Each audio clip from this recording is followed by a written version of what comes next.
Hello students, so here we are for our grammar class, and previously in the previous class what I had done, I had started with pronouns chapter number 6, and we had already covered up the four kinds of pronouns. Namely, we had done the personal pronouns, then we had done the possessive pronouns, then the reflexive pronouns and the relative pronouns. So today we will be continuing with the fifth kind of pronoun, and that is the interrogative pronoun. So what are interrogative pronouns? Whenever it comes to your mind, interrogative means that's a question word, and this is also in pronoun also. It is a question word, and there are five kinds of them. They are who, whom, whose, which and what. And what you have to see in this, what you have to remember in this is, just you look into your book, you have who is used for the grammatical nature is subject, and it refers to people. As we have seen here, I've written who is in the object form, in the object's place when it is used, that is also used for people, and whose is used as a possessive pronoun used for people, and which, here you see the fourth kind, is used as a subject and object, and also it's for people and things it's used. And what is also the same thing, the grammatical nature is using it for subject or in the object's place, and using it for people and things. But people are here used in this, people in what is used to see the reference to the profession of a person. In that way, here what is used. Like when you say what is your father, that means what is your father is you are referring to his profession. So now for some examples you have in the book, who is the girl in this photo, who is used here as a subject, whom did the teacher praise yesterday, whom here is used as an object, whose are those lunch boxes, whose here it is used as a possessive to showing possessiveness, and which is Suma's sister, the one sitting on the bench or the one standing here which refers to subject, and in the next it refers to also as an object.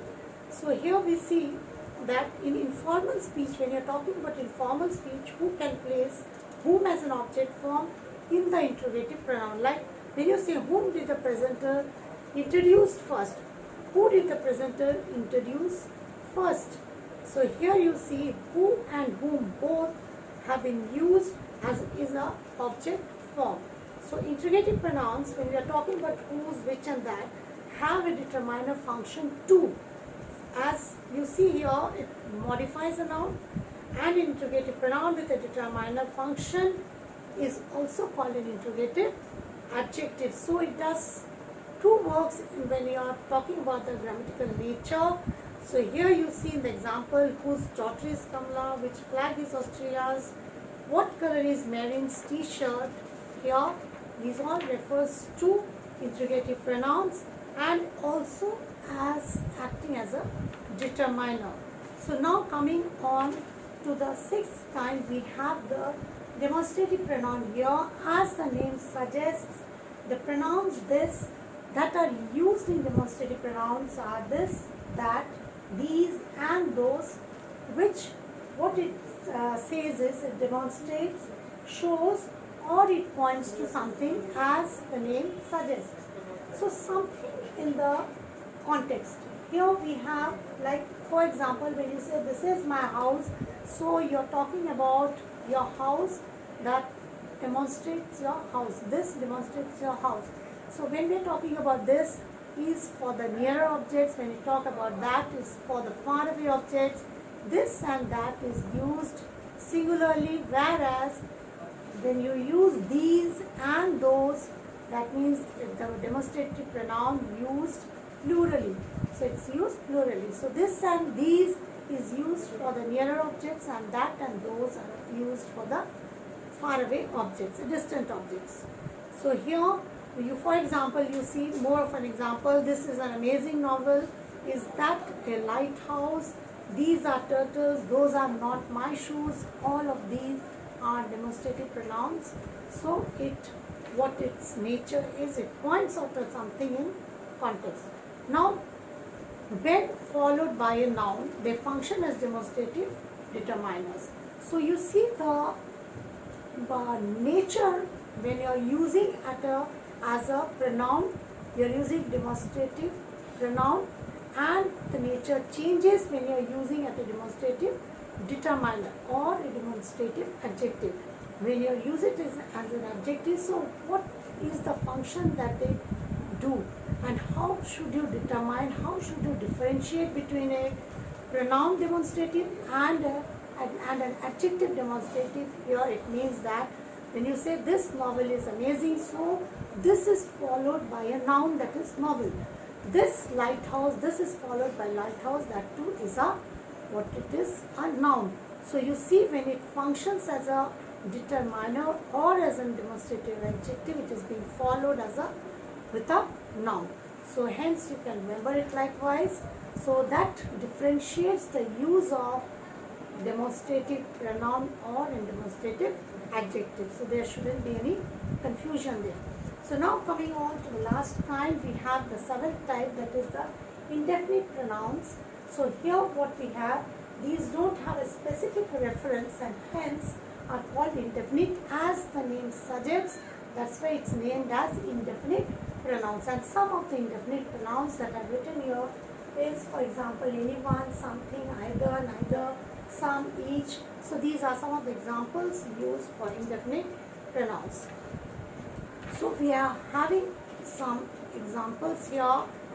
So what indefinite pronouns also express quantity, like when you say both are my friends, so you mean two of them. So here it means refers to some quantity. When you say we have 10 fingers and each has a special function, here also shows quantity. If it is milk, give me some. So some here refers to quantity. So many indefinite pronouns also function as determiners, like you have here both friends, each finger, many people, some milk, each and every determiner being followed by a noun. So there are two types of indefinite pronouns. First of all, the first type consists of compound indefinite pronouns. As the name suggests, here we have one plus body. So you are having two words put together into a compound indefinite pronouns. One, you say one thing, or one, somebody, someone, something. So all this you can see are compound pronouns. So compound indefinite pronouns do not function as determiners. When you say some friends, any room, every child, here means it is these are some compound indefinite pronouns but not functioning as a determiner. So, and one more thing that you have to remember here is that indefinite pronouns take a singular verb, like everyone likes ice cream. Here everyone is followed by likes, that is a singular verb. Then nobody drives as fast as Amar. If you write nobody drives, so you will go wrong over there. You have to have the singular verb that's being followed by followed after an indefinite pronoun. So the second type of indefinite pronoun is a large group, talking about not two or both or some, but it's a large group that you are referring to. They can also function as determiners, means both it works, these words particularly works in two forms. Maybe they are used as an indefinite pronoun or it's used as a determiners as they function in a sentence, like few, most, many, all, another, both, little, some. So these are all some of the determiners and also used as an indefinite pronoun.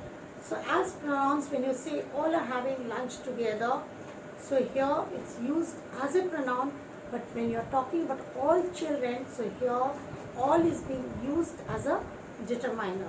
When you say many try to climb this wall but most fail, so here it's used as a pronoun, but when you say many climbers, it's used as a determiner.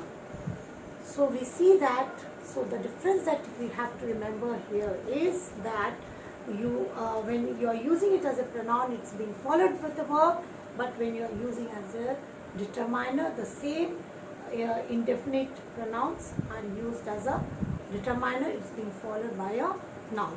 So here we come to the end of this chapter, students. So next what you have to do is, do all this board work in your grammar copies, and afterwards when I complete all the chapters, I'll be coming up with your exercises which you'll be writing in your grammar book.